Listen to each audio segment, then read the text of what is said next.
और कहानी का जो मुख्य किरदार है तुषार, वो इसी ग्रे एरिया का सबसे सटीक शिकार बनता है। अगर हम सोर्स मटेरियल पर नजर डालें तो माहौल बहुत ही सजीव तरीके से सेट किया गया है। हाँ, रात का वक्त और तेज बारिश। हाँ, तेज बारिश हो रही है, आसमान में बिजली कड़क रही है और एक सुनसान बस के खाली सड़क पर दौड़ रही हैं। तुषार अपने कॉर्पोरेट ऑफिस की थकान से बिल्कुल चूर है। वो भागते हुए इस आखिरी बस को पकड़ता है और अपनी हमेशा वाली कोने की खिड़की की सीट पर बैठ जाता है, जो कि सबसे कंफर्टेबल स्पॉट होता है किसी भी कम्यूटर के लिए, है ना? खिड़की से आती ठंडी हवा और बारिश की बूंदें उसे एक अजीब सा सुकून देती हैं और वो थक कर अपनी भारी आंखें बंद कर लेता है। अगर हम इसको साइकोलॉजी के नजरिए से देखें तो ये मुझे एक सेंसरी डेप्रिवेशन टैंक की तरह लगता है। वाह, सेंसरी डेप्रिवेशन टैंक, ये टर्म बहुत एप्ट है। हाँ, मतलब बाहर का तूफान और अंदर का सन्नाटा मिलकर दिमाग को बाहरी दुनिया के सिग्नल्स देना एकदम बंद कर देते हैं। हाँ, ये सेंसरी डेप्रिवेशन वाला नज़रिया बहुत ही सटीक है। जब इंसान पूरे दिन की भागदौड़ के बाद मेंटली पूरी तरह खाली हो जाता है और उसे एक ऐसी जगह मिलती है जहाँ बस के इंजन की एक जैसी आवाज़ और बारिश का शोर एक वाइट नॉइज़ का काम करता है। वाइट नॉइज, जिसकी वजह से नींद और जल्दी आती है। बिल्कुल, उस वाइट नॉइज़ से दिमाग की न्यूरोलॉजिकल वायरिंग सुस्त पड़ने लगती है। देखिए, हॉरर कहानियों और थ्रिलर्स में आइसोलेशन यानी अलगाव, इसका इस्तेमाल सिर्फ डराने के लिए नहीं होता, बल्कि साइकोलॉजिकली किरदार को निहत्था करने के लिए किया जाता है। मतलब उसका गार्ड डाउन करने के लिए।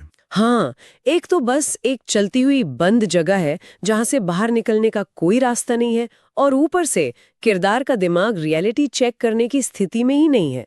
ये भ्रम और यथार्थ के टकराने का एक परफेक्ट सेटअप बन जाता है। लेकिन यहाँ एक बहुत ही तार्किक सवाल उठता है और यहीं से कहानी का पहला असली झटका लगता है। क्या झटका? तुषार जब बस में चढ़ता है तो वो पूरी तरह खाली होती है ना?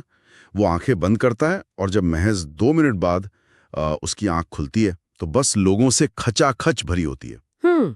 अचानक से इतनी भीड़। वही तो, इतने सारे लोग बिना किसी स्टॉप के अचानक कहां से आ गए? और सबसे अजीब बात यह है कि तुषार इसे सिर्फ अपनी थकन मानकर दोबारा सो जाता है। वो रिएक्ट ही नहीं करता इस बात पर। एग्जैक्टली और जब वो फिर जागता है तो बस फिर से पूरी तरह खाली होती है। तो मैं यहाँ इस पैरानॉर्मल थ्योरी को थोड़ा चैलेंज करना चाहूंगा कि वो किसी दूसरे डायमेंशन में चला गया था। क्या ये महज माइक्रो स्लीप का एक एक्सट्रीम एग्जाम्पल नहीं हो सकता? माइक्रो स्लीप, आपका मतलब है कि वो छोटे छोटे इंटरवल्स में सो रहा था? हाँ, जहां उसका विजुअल कॉर्टेक्स थकान की वजह से शटडाउन हो गया हो और वो खुली आंखों से सपने देखने लगा हो, दिमाग खुद को कहानियां सुना रहा हो। देखिए, माइक्रो स्लीप की थ्योरी को बिल्कुल नकारा नहीं जा सकता। मैं मानती हूँ कि जब शरीर भयंकर रूप से थका होता है तो दिमाग कुछ सेकंड्स या मिनटों के लिए शटडाउन हो जाता है और इंसान को इसका एहसास तक नहीं होता। अवचेतन तनाव का मैनिफेस्टेशन हो, जहां उसने दिन भर ऑफिस में या रास्ते में भीड़ भाड़ देखी हो। हाँ, दिन भर की विजुअल्स रिप्ले हो रही हो। लेकिन अगर हम कहानी के अगले हिस्से को देखें तो ये सिर्फ एक न्यूरोलॉजिकल मिसफायर नहीं लगता। वो बस एक ऐसा स्पेस बन चुकी है जहां समय और फिजिकल दुनिया के नियम काम करना बंद कर देते हैं। यहीं पर कहानी बहुत ही दिलचस्प हो जाती है, क्योंकि अगर वो महज दिमाग का खेल था तो अगला एक्सपीरियंस इतना फिजिकल और सजीव कैसे हो सकता है? बिल्कुल। मतलब बस के खाली होने के बाद अचानक तुषार को बीड़ी की एक बहुत ही तीखी पुरानी महक आती है। बीड़ी की महक जो बहुत स्ट्रांग होती है। बहुत स्ट्रांग। और वो मुड़ कर देखता है तो पास की सीट पर झुर्रियों वाले चेहरे और डरावनी आंखों वाला एक बूढ़ा आदमी बीड़ी पी रहा होता है। और बूढ़ा कहता है कि वो 30 साल से हर रात इसी बस में सफर कर रहा है और आधी रात के बाद इस बस में कोई इंसान चढ़ने की हिम्मत नहीं करता। बाप रे, ये डायलॉग अपने आप में कितना चिलिंग है। हाँ, ये डायलॉग चीख चीख कर कह रहा है कि जो भी इस बस में है वो अब जीवित नहीं है। अगर हम इसको बड़े पैमाने पर देखें तो फोकलोर और अर्बन लेजेंड्स के इतिहास में एक बहुत ही जाना माना आर्केटाइप होता है, जिसे हम हार्बिंजर कहते हैं। हार्बिंजर यानी कोई जो संदेश लेकर आता है। हाँ, ये वो किरदार होता है जो दो दुनियाओं की दहलीज पर खड़ा होता है और आने वाले विनाश की चेतावनी देता है। ये बूढ़ा आदमी बिल्कुल उसी हार्बिंजर की भूमिका निभा रहा है यहाँ पर। समझ रहा हूँ। लेकिन सबसे दिलचस्प और खौफनाक बात यह है कि वो खुद उस विनाश का हिस्सा है। देखिए, कोई भी साधारण आत्मा 30 साल तक एक ही रास्ते पर सफर नहीं करती। ये दर्शाता है कि वो बूढ़ा उस बस की एनर्जी के साथ हमेशा के लिए बंध चुका है। और ये बात बूढ़े के उस बैक स्टोरी से और भी पुख्ता हो जाती है जो वो तुषार को सुनाता है। सोर्स के मुताबिक बूढ़ा बताता है कि ठीक 1 साल पहले वैसी ही बारिश वाली रात में एक बिना आंखों वाले अजीब से आदमी ने उसे घूरते हुए फुसफुसा कर कहा था, तू यहां नहीं होना चाहिए।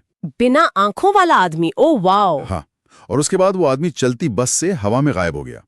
अब यहाँ मेरा दिमाग एक अलग दिशा में दौड़ रहा है। क्या सोच रहे हैं आप? क्या ये संभव है कि तुषार का अपना ही दिमाग, जो सबकॉन्शियसली ये समझ चुका है कि वो किसी बहुत बड़े खतरे में है, उसे जगाने और उस बस से बाहर निकालने के लिए एक पुरानी डरावनी लोक कथा का निर्माण कर रहा हो?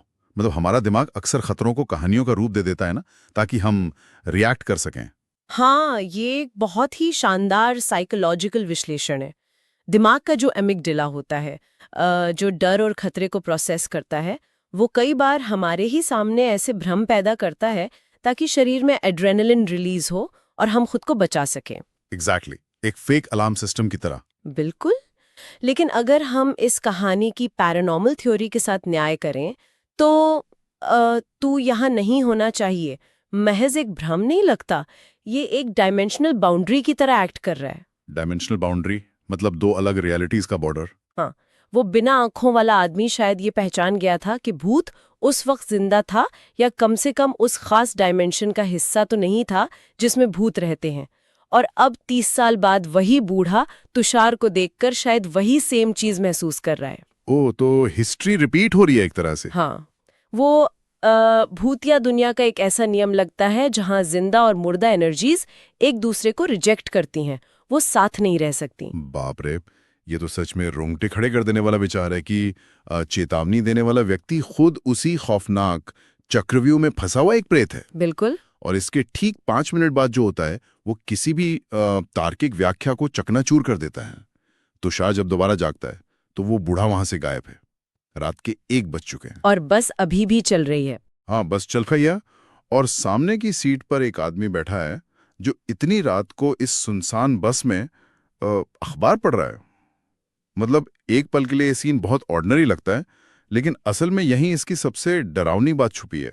वही ना, हॉरर कहानियों में एनक्लोज्ड स्पेस हॉरर का सबसे बड़ा हथियार यही होता है, जिसे हम कॉग्निटिव डिसोनेंस कहते हैं, चीजों का बेमेल होना। जैसे ऑड चीजें होना जो जगह के हिसाब से फिट नहीं बैठती। एग्जैक्टली। रात के 1 बजे एक सुनसान बस में अखबार पढ़ना ये कोई नॉर्मल बिहेवियर तो नहीं है। ये दिमाग को तुरंत एक सिग्नल देता है कि जो दिख रहा है वो सच नहीं है। और सच में वो सच नहीं था, क्योंकि जब वो आदमी अपना अखबार नीचे करता है तो वो कोई नॉर्मल इंसान नहीं होता। उसका सर खून से लथपथ है, पूरी तरह से कुचला हुआ है, जैसे किसी बहुत भयानक एक्सीडेंट का शिकार हुआ हो, और उसकी आंखें एकदम खाली हैं। ओह माय गॉड, ये विजुअल बहुत हॉरिफाइंग है। हाँ, तुषार डर के मारे अपनी आंखें बंद करके सीट पर सिकुड़ जाता है। लेकिन असली साइकोलॉजिकल टेरर तो तब शुरू होता है जब तुषार को अपने कंधे पर एक ठंडी हथेली महसूस होती है। वो जैसी आंखें खोलता है तो वही आदमी उसके सामने खड़ा है। वही खुचले हुए सिर वाला आदमी? नहीं, यही तो ट्विस्ट है। अब उसका चेहरा बिल्कुल साफ है, कोई खून नहीं, कोई घाव नहीं। वो एक नॉर्मल मुस्कुराते हुए चेहरे के साथ तुषार को पानी ऑफर करता है और कहता है, यहां रुकना मत, वरना। वेट, वरना क्या? वरना के आगे वो कुछ नहीं बोलता।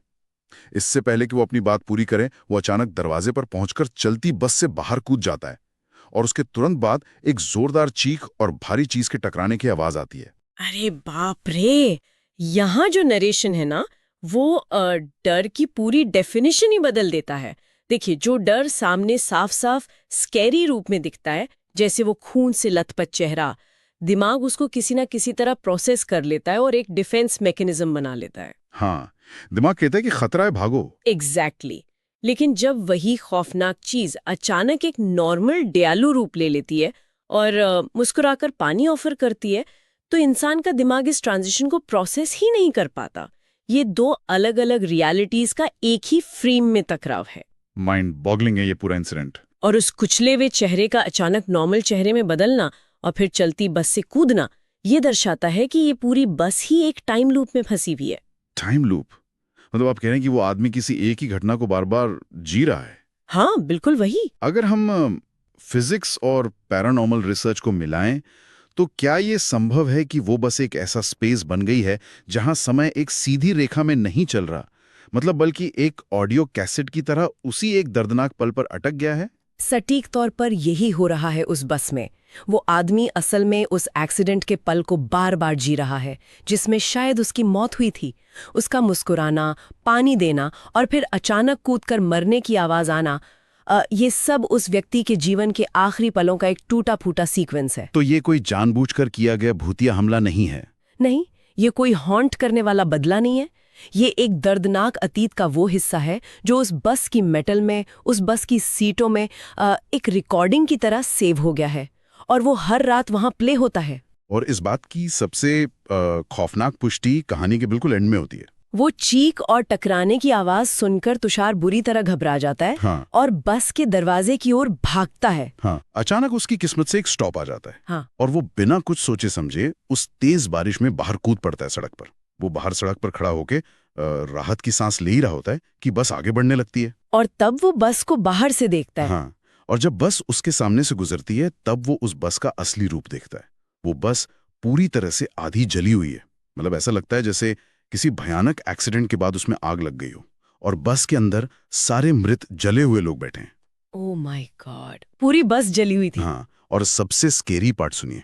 खिड़की से वही अखबार वाला आदमी और वो बूढ़ा आदमी तुषार को देखकर मुस्कुरा रहे होते हैं। ये दृश्य ये साबित करता है कि तुषार अब तक रियलिटी में सफर कर ही नहीं रहा था।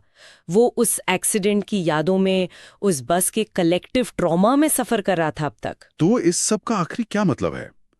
जब हम इस जली हुई बस को अपनी आखिरी यात्रा बार बार करते हुए देखते हैं तो ये उन पैरानॉर्मल इन्वेस्टिगेटर्स के रेजिडुअल हॉन्टिंग की थियोरी से बिल्कुल मेल खाता है ना? हाँ, रेजिडुअल हॉन्टिंग का टेक्स्ट बुक एग्जाम्पल लगता है ये। लेकिन मेरा सवाल यह है कि एक निर्जीव चीज जैसे कि एक मेटल की बस वो उस दर्दनाक एनर्जी को कैसे सोख सकती है?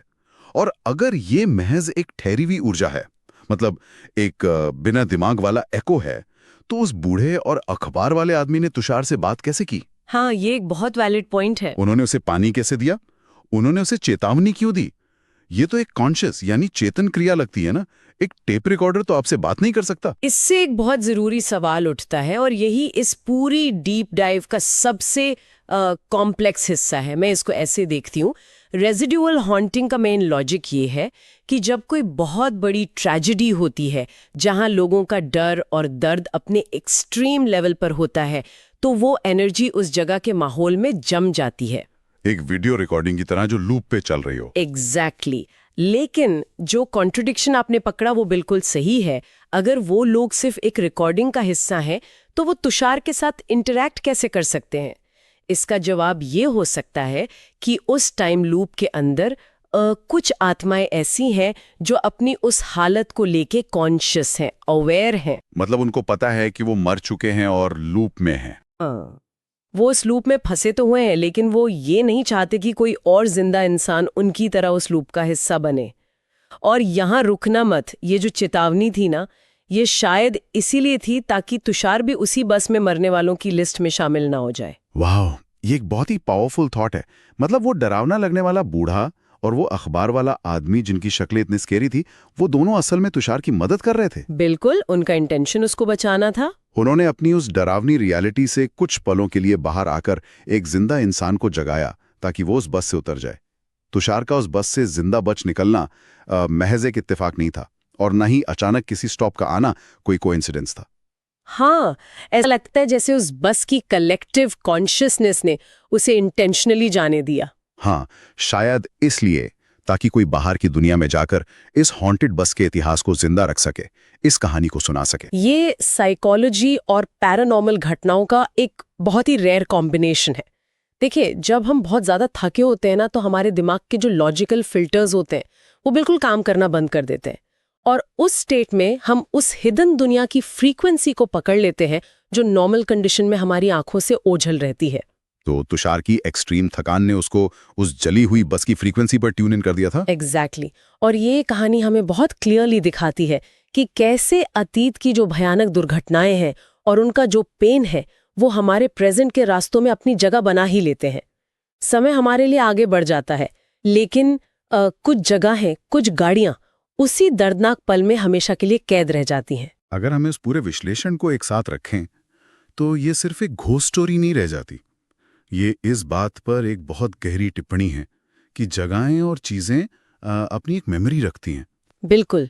देखिए, हम सभी अपनी डेली रूटीन में पब्लिक ट्रांसपोर्ट का यूज करते हैं। हाँ, हर कोई करता है। कभी बस, कभी लोकल ट्रेन, कभी मेट्रो, और कई बार लेट नाइट काम से लौटते हुए उस सफ़र में इंसान बिल्कुल अकेला होता है। कानों में ईयरफोन्स लगे होते हैं, दिमाग दिन भर के काम की थकान से पूरी तरह सुन्न होता है और बाहरी दुनिया से एक तरह का पूरा कट ऑफ हो जाता है। बिल्कुल। और हमें लगता है कि हम सेफ हैं अपने उस जोन में, लेकिन हर फिजिकल स्पेस की अपनी एक इनविजिबल लेयर होती है। और कभी-कभी वो लेयर इतनी मजबूत होती है कि वो आज की रियलिटी को चीर कर बाहर आ जाती है। हम सोचते हैं कि हम महज एक गाड़ी में बैठे हैं, लेकिन हम नहीं जानते कि वो गाड़ी अपने अंदर कितने पुराने राज और कितना दर्द समेटे हुए हैं। हाँ, ये सोचने पर सच में मजबूर कर देता है कि हमारे आसपास के माहौल में जो सब कुछ एकदम शांत और नॉर्मल नज़र आता है, उसके पीछे का असल इतिहास क्या हो सकता है। तो अगली बार जब कोई रात के सन्नाटे में किसी खाली बस या ट्रेन में सफ़र कर रहा हो, बाहर तेज़ बारिश हो रही हो, खिड़कियों पर पानी की बूंदें टकरा रही हों और अचानक बिना किसी रीज़न के बॉडी में एक अजीब-सी ठंडक दौड़ जाए। ऐसी ठंडक जो किसी एसी की ना हो। हाँ, एक ऐसी ठंडक जो मौसम या एसी की वजह से ना हो, बल्कि जो सीधे हड्डियों को चीरती हुई महसूस हो। तो उस मोमेंट में एक पल के लिए ये ज़रूर सोचना चाहिए कि क्या वो महज़ खिड़की से आती